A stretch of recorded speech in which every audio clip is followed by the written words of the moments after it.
All right, I have down in front of us one of my DBA armies, and this is from Book 1, List 22, the New Kingdom Egyptian Army, 1543 BC to 1069 BC.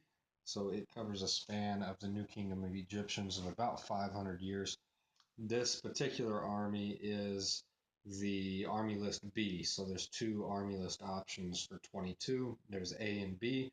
And I chose B because it kind of suits my playstyle more. I think it has a little bit harder hitting melee, and it still can be quite shooty at the same time. So that's why I went with the list B. So the list itself is going to include one general, which is a light chariot, and then it's going to have three two horse, two crew chariots, which are also light chariots. So it has a total of four chariots, and then it's going to have three units of spearmen, which are actually four blades. And it will also have one Sheridan, which is the Sheridan were Sea People's militia, and they can come in either three blade or four blade, depending on your playstyle. I have both of them.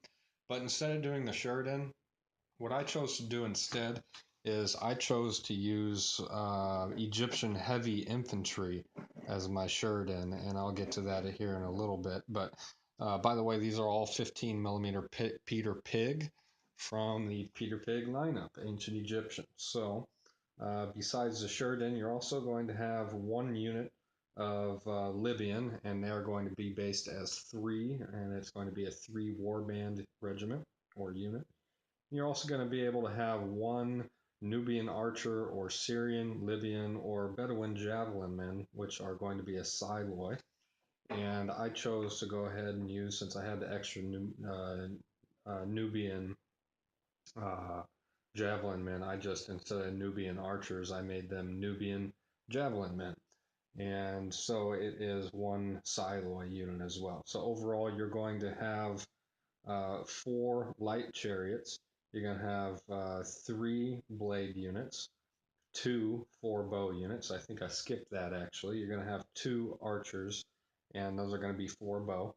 Then you'll have the one Sheridan unit, your choice of either three or four blade, as well as one Libyan warband, three warband. And then you're going to have your one unit of Siloi, however you choose to take that. Their terrain type is littoral, so they can perform sea invasions, and they will have, your choice of waterway alongside your map there. And their aggression is two, so they are a pretty aggressive enemy, but not quite so much. It kind of averages out. It really depends on who you're facing, so you'll have to take that into account and how you're going to plan your strategy. So they have many, many different enemies on their enemy list, and I will get into that here a little bit later. I have on other videos, I have a couple other armies that I use to face off with the New Kingdom Egyptians, but these are them down in front of us. I will go ahead and give you a little bit of detail out of the DBA book. So the list starts with Kamos's rebellion against the Hyksos and ends with the death of Ramses XI, by which time the kingdom was in decline. New Kingdom armies added mass charity to the tactics of the Middle Kingdom armies. Famous generals of this period include the brilliant Tutmosis III, Ramses II, who won a quote unquote victory at Kadesh over the Hittites, was more than just a little exaggerated. After Ramses III, who beat off the invasion of the first Libyans and later by the Sea Peoples, and constructing a great monument depicting your victory is often better than actually having one, of course. Surviving chariots have axle lengths from 1.98 to 2.36 meters. Chariots were crewed by usually bronze-scaled armored archer and a lesser armored or unarmored driver who sometimes had a wooden shield. Some horse teams were also armored in bronze or leather scale trappers with scales in alternating rows of different colors. Horses were small, had hogged or cropped manes, and are depicted as black, gray, bay, and chestnut. Early New Kingdom infantry are often shown running with an axe in the right hand, a spear in the left, and a small shield slung behind one shoulder. Those depicted after 1200 BC had larger shields, wore body armor, probably formed more closely, and stood up to sea peoples who had defeated armies trusting more entirely in chariots. Libyan and Sheridan mercenaries were recruited after 1200 BC, especially as guardsmen immune to local dynastic policies or politics. And so now that that's out of the way here, I can go ahead and break down this tripod, re-angle this camera if I can, and we'll get a closer look here. So down in front of us is, let me see if I can rotate that. Yeah, that'll work out pretty good, I think. So here are my, what were they, Nubian javelins, the 3 warband in the back and the 2 in the front, the Siloi.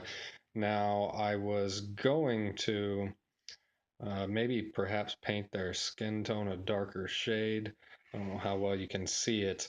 They came out tan. I was hoping for a little bit darker of a color, which would have appeared out of the Vallejo flesh tone that I had. It just wasn't as dark as it originally looked. So I may go for a darker color here at some point in the future. So here's one of the light chariot units. I do have a couple different varieties. You can see this first one here has a javelin man crewing it, and the second one right behind him has an archer standing in the cart. So, and I put chariot runners on those bases too, just for looks. Here we have a third light chariot, which is also an archer in there. And then right here we have the pharaoh, and that is going to be a light chariot as well, but you can see his model there in the chariot kind of holding a command staff with a colored feather there. Forgive the painting quality. One of the chariot runners I have holding a palm frond, kind of maybe like his standard or something. I thought that looked pretty good. How that came about is I have some model palm trees that I use in my scenery, and one of the fronds fell off, and I thought was its destiny to end up in that chariot runner's hand. I think that gives it a lot of flavor on the pharaoh himself, and really kind of makes him stand out. Besides the white horses, I know in the description itself didn't have white horses in the description, but I just wanted them to stand out good. So here are the 4 bow units, the 2 4 bow units, and those are some really heavy shooty units there. The 4 bows really can put it down in DBA, so I like those. They've done a lot of damage to a couple different armies here that we'll talk about later. And then I have the spearmen units, which are actually blade. These are 4 blade. And if I can get down and kind of show you a good angle on those guys, let's see the zoom, the focus. So that would be them. We can turn them around and see what they look like really quickly. And these were some of my earlier 15 millimeter experiments, I'll call them. Since then, my basing technique, I think, has improved quite a bit. It's still iffy on the desert. I think I got it down to where I want it on my 6 millimeter Carthaginians that I've been doing. I think I finally figured out how I like to do the desert basing system. So anyway, that is the blade units for the New Kingdom Egyptians. And so when you take into account that they have 4 blade units and 4 bow units, that becomes quite a hefty hitting force there, along with the chariots and support. The thing is with the 4 chariots, they can get rather bogged down. This is not a high maneuverability army. The chariots are fast and they can speed around the battlefield, but uh, with all the 4 blade, 4 bows and stuff like that, you really want to have them out in open terrain and avoid any bottlenecks and stuff that's going to constrain your maneuverability even more than it already is. So here's the Sheridan units, which I have replaced. These are no longer Sheridans. These are Egyptian heavy infantry. You can see they have the Egyptian heavy axe. There's something hanging off that one right there. I'll worry about that later. But they have their shields slung across their backs, as you can see. And I have the 3 unit as well as the 4 unit as well. So that just can add a little bit of extra maneuverability, perhaps to watch some rough terrain off in your flank.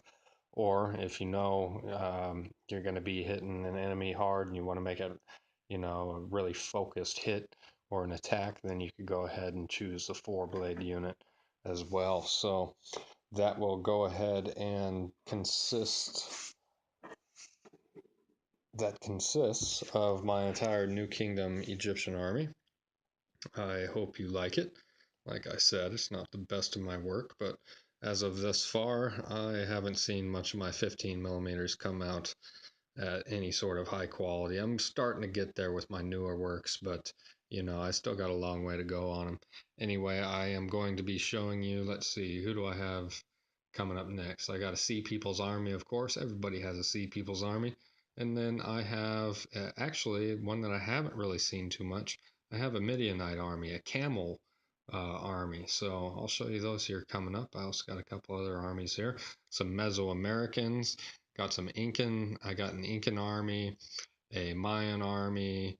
Who else do I have? An Aztec army. And then, of course, I got the Spanish conquistadors to go along with it. So I have quite a few DBA armies built up and a couple Dark Ages as well. Anyway, I will load this up and then I will go ahead and put my next one up.